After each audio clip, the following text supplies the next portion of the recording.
let's look at word order. So what is word order? That's the way that words generally appear.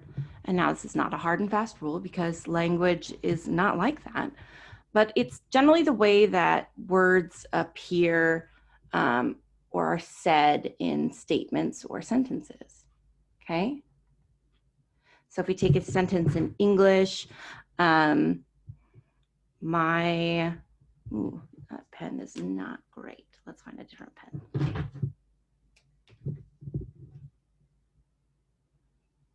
My friend, well, this one might not be great either, but we'll see. And I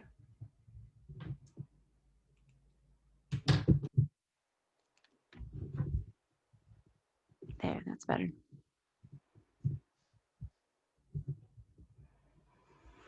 My friend and I happily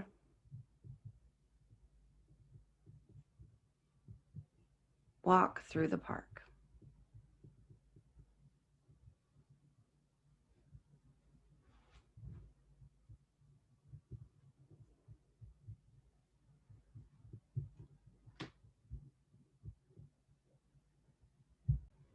Let's take a second to look at the parts of speech here, because that's going to be important. It's something that we use to determine noun cases when we translate things into Latin, and it's also how we organize the information in the sentence or statement. So, friend, here's a noun. I, here's a pronoun. My, this is a pronoun and an adjective.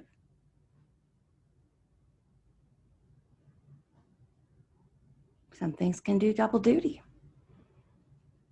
And here's a conjunction.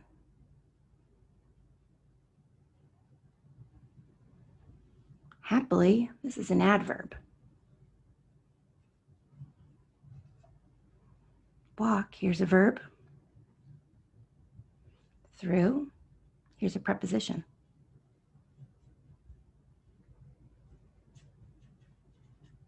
That's an article that only exists, well, for our purposes. It does exist in other languages, but it doesn't exist in Latin. And park, here's another noun. Now, how are those parts of speech operating in the sentence? We'll start at the beginning again. So my friend and I, so conjunction is just acting as a conjunction. My friend and I, we are doing the action, we are walking. We are doing the action of the verb. So my friend and I, we're the subject.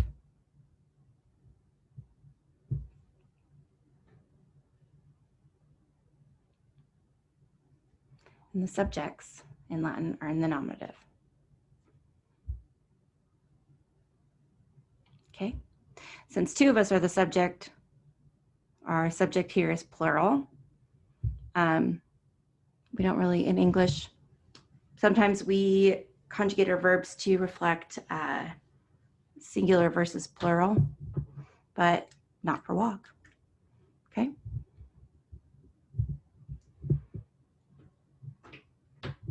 Now, the other noun in the sentence, other than my friend and I, is park.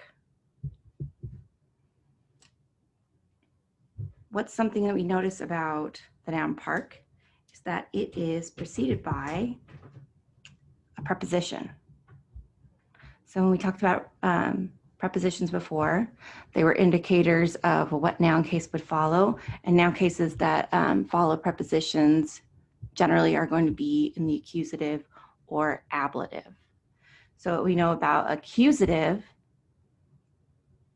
is that it's motion towards something.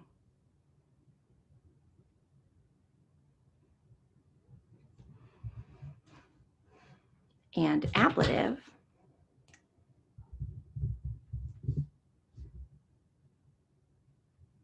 is either motion away or location lotion, no. Location, my goodness, location or position within.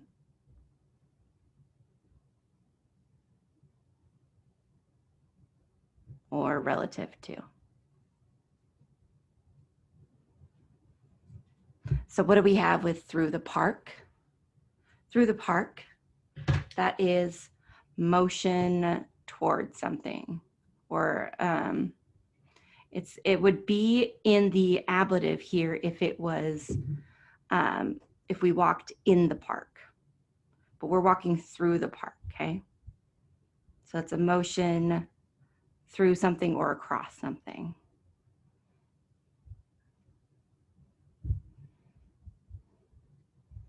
So our noun here, the park, would be in the accusative because of motion, motion toward or motion through.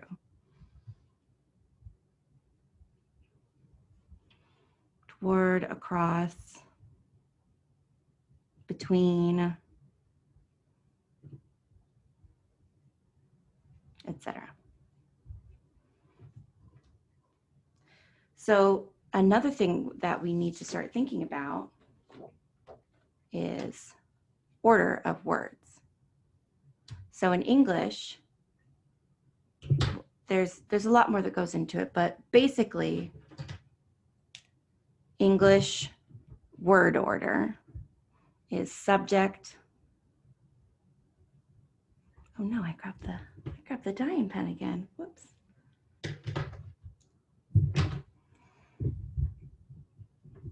You too, my goodness. There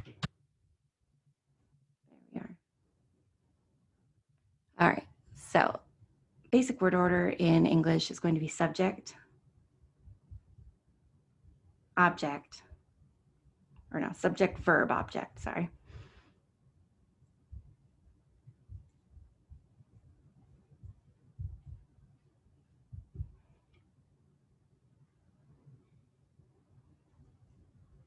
Who is doing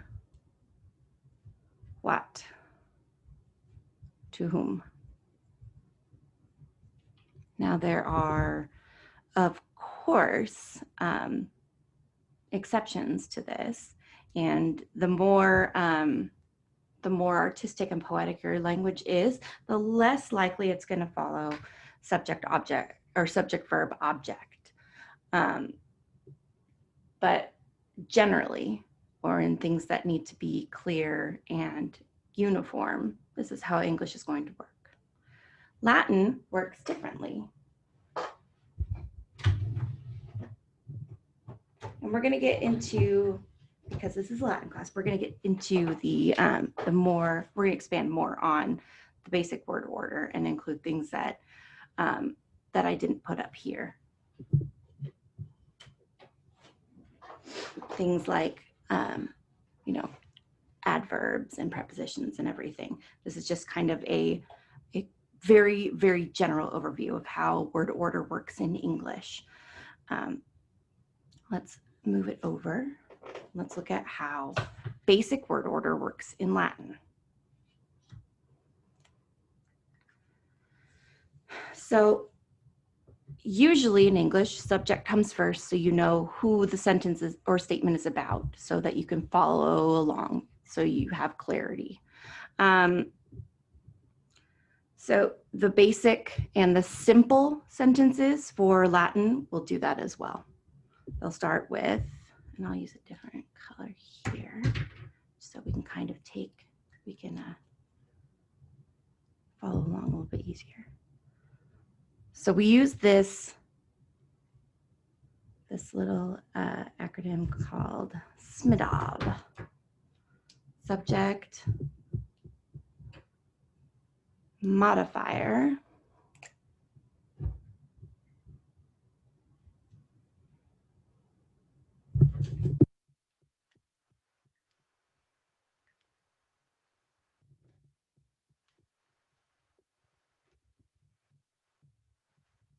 indirect object, or subject, yeah, modifier, indirect object, direct object,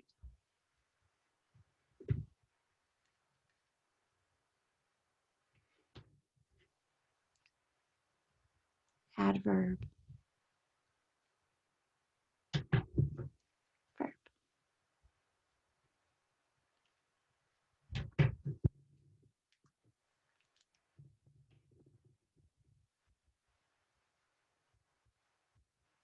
Subject. So this would be our noun in the nominative.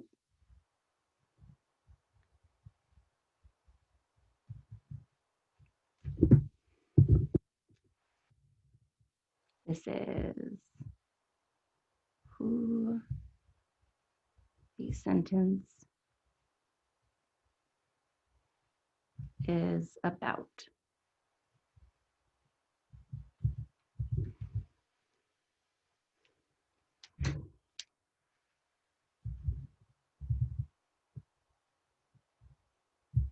Oh, come now, pen, don't run out. Modifier. This is it's going to be like our adjective, something that modifies the meaning of our subject, of our noun here.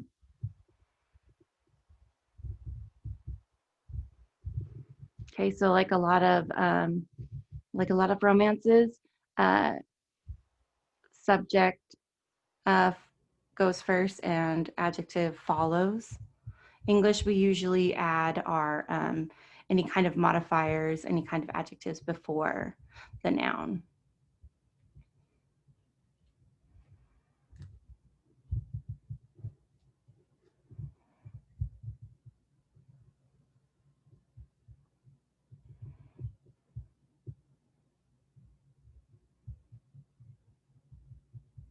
So our adjective adds extra information or description to the noun.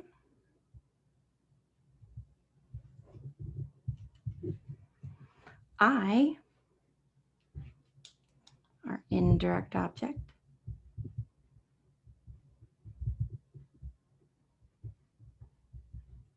Come on, pen, make it. There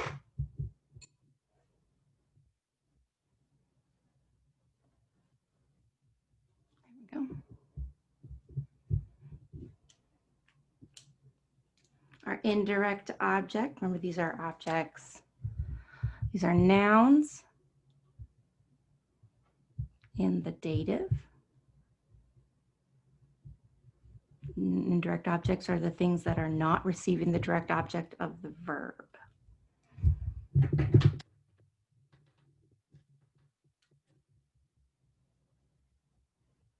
Direct object.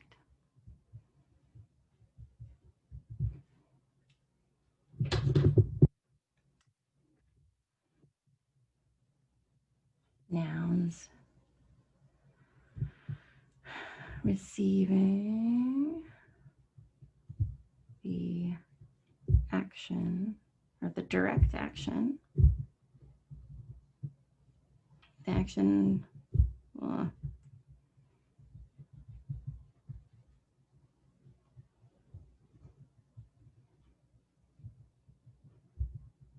directly.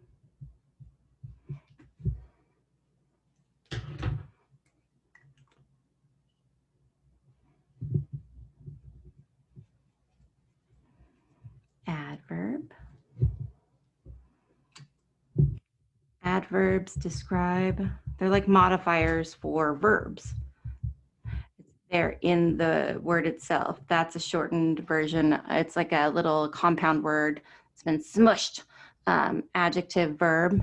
It describes, it's an adjective for the verb. It tells you in what manner the action happens.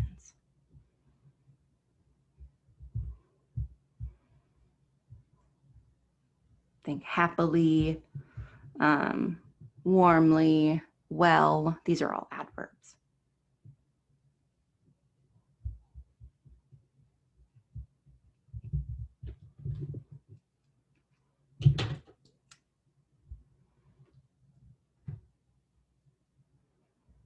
And then verb.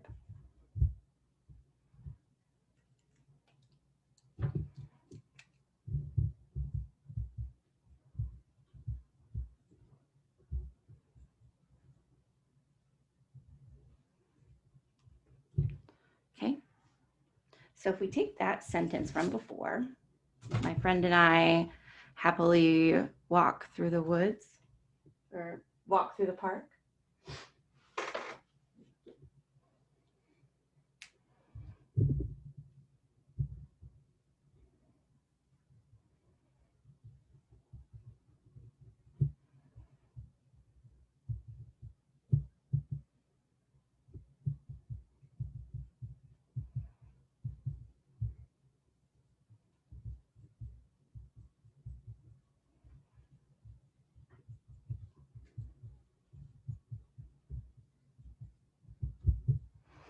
And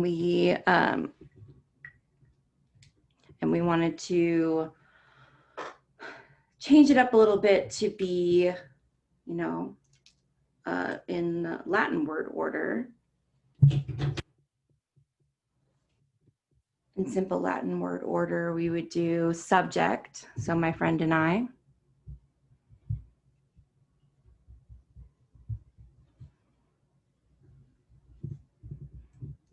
We don't have any modifiers. We don't have any indirect objects. We have this little phrase right here that is in the accusative that can act that way. It's a little prepositional phrase, through the park.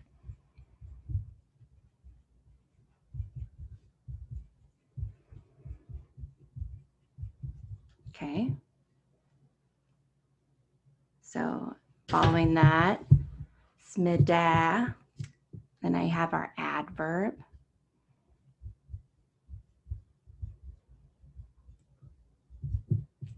Happily. And then following that, we have our verb.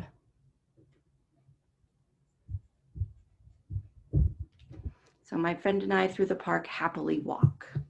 It's not super foreign. It's not crazy out of, you know, out of the way we understand language to be. And I'm sure you've heard sentences that come across that way or that sound that way in other classes or in like some literature classes. Like I said, poetic language can bend and break the rules all at once. It's art. So building off that a little bit, other things that you will find in Latin is that sometimes the word order sounds a little bit like Yoda.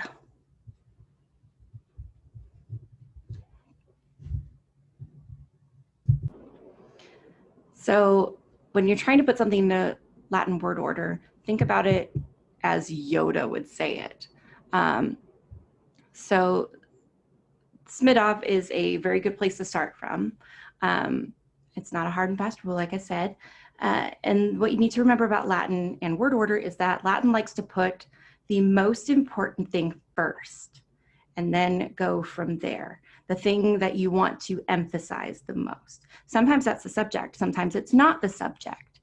And you have a lot of freedom with where you can put the parts of speech, you can put the words, because Latin is so heavily inflected. There's a lot of clarity in sentences, even ones that do not seem super clear because, oh my gosh, these words are in a crazy order. They're all over the place, but they have very specific forms that are easily recognizable. So you can look at a sentence that has an absolutely what feels like a bonkers word order and still be able to parse it through because you know the forms and you know, oh, this means this is this part of the sentence. So if we look at something like, where is this one?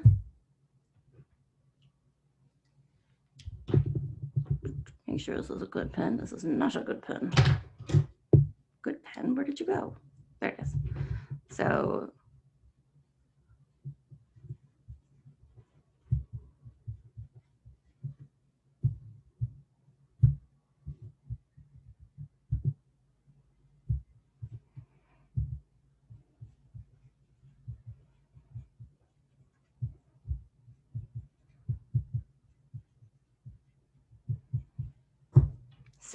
if we were just writing it in simple English, It would be failure is the greatest teacher.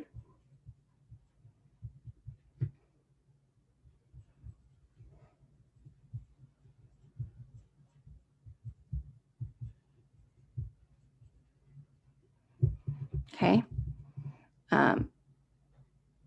Because we're trying to, failure is the subject here, it's the main thing, and we're trying to describe what failure is. And just as a side note, this is right here. This thing is this thing. That is a predicate nominative, one of the two uses of nominative. Yoda is trying to emphasize that the greatest teacher. Okay, so there's just the difference is there's still the same sentence, but the emphasis is different. In English, the failure would be the emphasis there. The greatest teacher would be the emphasis when Yoda says it. And this would be how you would order it in Latin.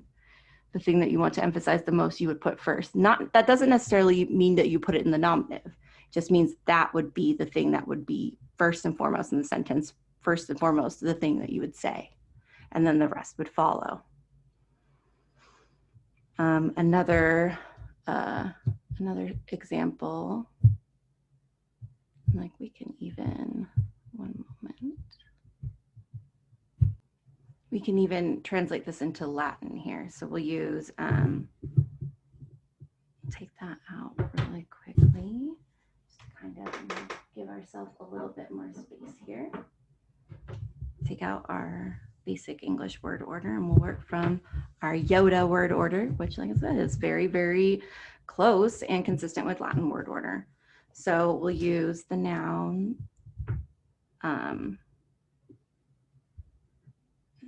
think right here will be fine. Incommodum.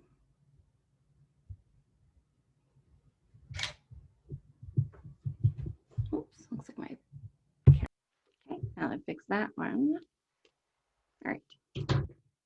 The noun incommodum. This is a neuter second declension. It means like it means failure, disaster. Okay. All right. It's a neuter. It's a first, second.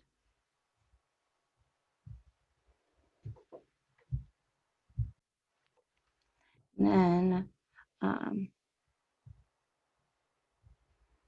magister, magistri,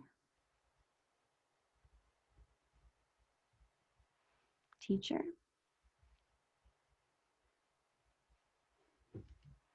Okay, and this is a masculine.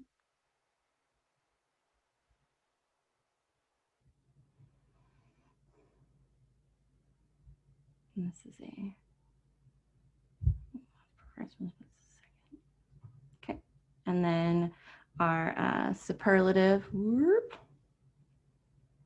Because so the greatest teacher, our superlative is going to have to match magister, magistri, maximus. So it's going to need to be in the, it's going to need to be a masculine, not a feminine or a neuter. So greatest. And this is a first, second declension adjective. So the greatest teacher,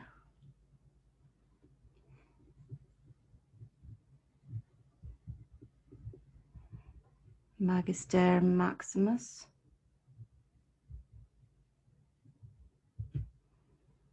Failure is incommodum. Incommodum est. And we will talk about and go through how to conjugate sum esse. It's an irregular verb, so it has different rules. Okay, so teacher greatest, failure is. So yeah, Yoda doesn't do the whole like inverting the order of adjective versus or modifier versus noun, but I mean, you get the gist. So it's just kind of a basic overview of word order.